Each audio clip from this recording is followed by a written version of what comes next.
They say it takes a lot of hard work to be a great team. So we say, let's get to it.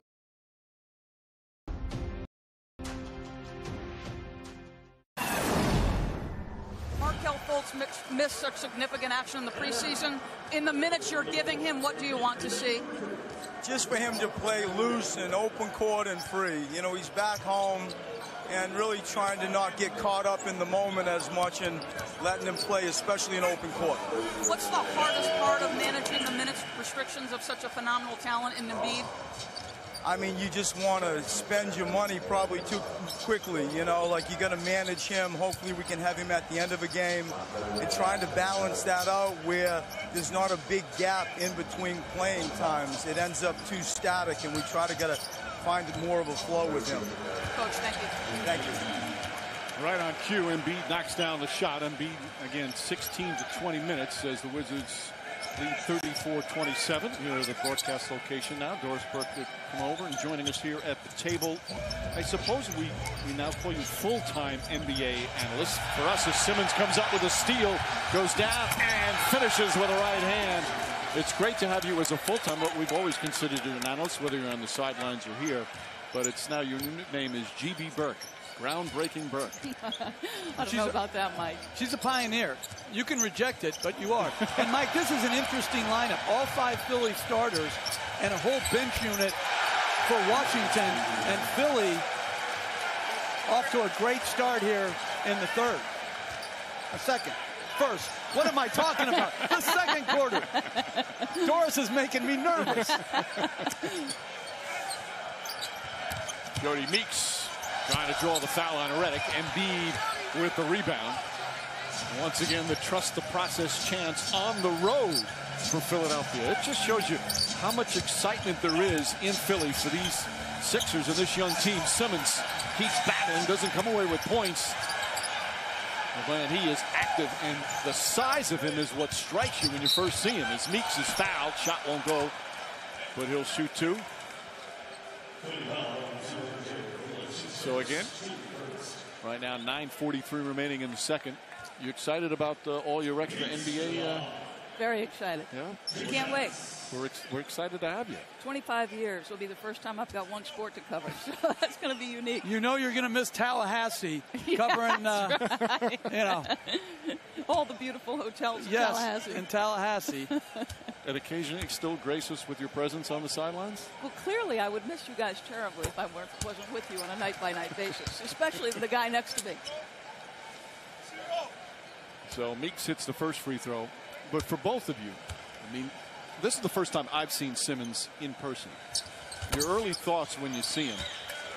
He's got a chance to be special. I saw him a little bit at LSU, and the first thing that is striking is his physical stature. His handle is exceptional. His vision is off the chain. I think there were a lot of questions, Jeff, about he and Markelle Fultz and the fact that their college teams respectively didn't do a lot of winning.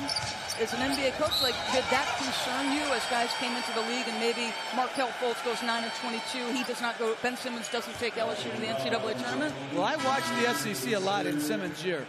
I had no worries about him because he played a winning game. He rebounded, he passed, he scored. They had some defensive issues with that team, but this guy is an elite talent with winning type of skills and game. Meanwhile, Embiid sits down after drawing the foul on Mahinmi. Mahinmi with 3 fouls in just 5 minutes got frustrated. The Philly chance continuing. Embiid egging them on. You see him in your upper right-hand corner. He's got real charisma, the young man, as well. Simmons' right hand misses. Mike Scott grabs the board.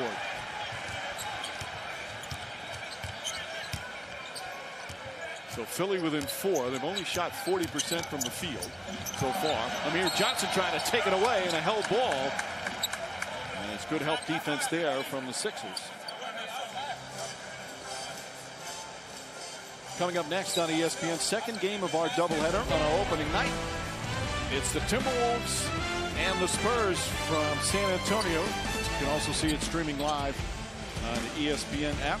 Minnesota, one of those other teams that everybody's excited to look to. They have some great young talent and now have added some excellent veterans, obviously led by Jimmy Butler, Jeff T, Taj Gibson. Mike, their improvement has to be defensively. Oh, Oubre rejects it out of bounds. Minnesota scored easily last year. If they're going to improve, it's going to be at the defense of the floor from their young players like Oubre right here. Second-year player, great block. Wizards already with 5 blocks. Little give and go. Simmons able to hold on.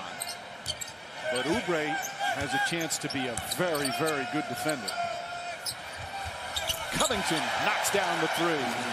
Hey, Mike, I think this is part of the lineup that intrigues me most for Washington, because if you think back to the Boston series, it was so glaring, the lack of bench scoring. And that really was the difference in the series. Jeff, do you think the pieces are good enough off the bench to maybe get Washington to an Eastern Conference Finals? Because it seems to me their starting 5 is outstanding. It remains to be seen. I think Oubre will have to be the linchpin of that grouping. I think they have some opportunity. I thought their point guard play off the bench last year was subpar. So it'll be interesting to see if Frazier can help that area, if Oubre's good enough to be the foundational piece of that grouping. And maybe they don't play 10. Tonight they're playing 10. Maybe going forward, Scott Brooks plays 9. Well, last year, the Wizards bench 29th of all the benches in scoring. Now, you can still obviously be successful without. Cleveland had the 28th scoring bench, but they needed just overall better consistent play, and they've got some good pickups. Covington with a couple of 3s. He can really shoot it, Mike. He knows exactly who he is. He shoots 3s and he tries to guard. And the Sixers go up by 2. And he's one of those players that benefited from the quote-unquote process. He got a lot of playing time on some bad teams and has really developed nicely. Gortat, good move in the post.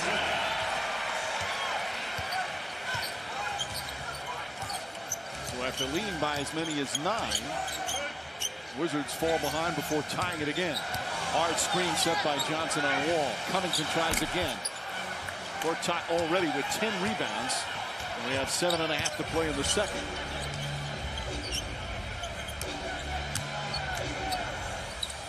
Wall short. Here comes Simmons. Loves the open floor. Finds Covington. Good timing on that and a foul. Now, Philadelphia ideally would like to play with pace, but in the half court they're going to have to make some shots.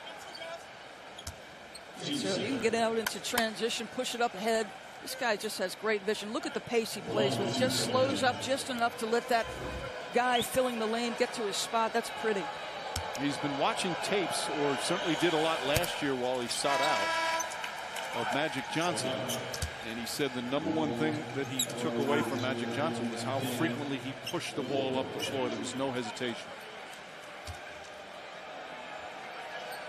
Well, at least he got the right guy to look at, right? He tried to look at a number of players who were his size that played his position. There are not a lot of them. The Magic Johnson #1.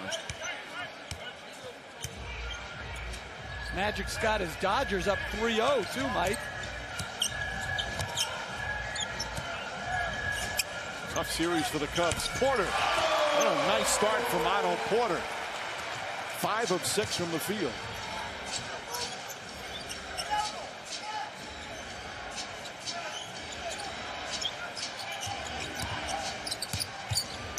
T.J. McConnell tied up. 6 to shoot. Luwawu Cabarrot. Open room, nails the 3-pointer.